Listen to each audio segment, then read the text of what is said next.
Morning guys. Ito guys. Anong prutas to guys? Yan. Ang tawag dito.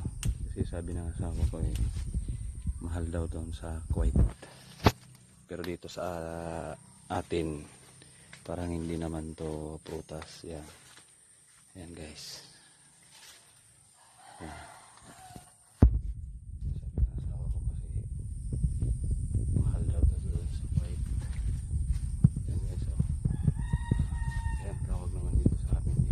Tuyokay. Ayan. Yan guys, dahil bunga. Ayan o. Ayan o, tignan guys.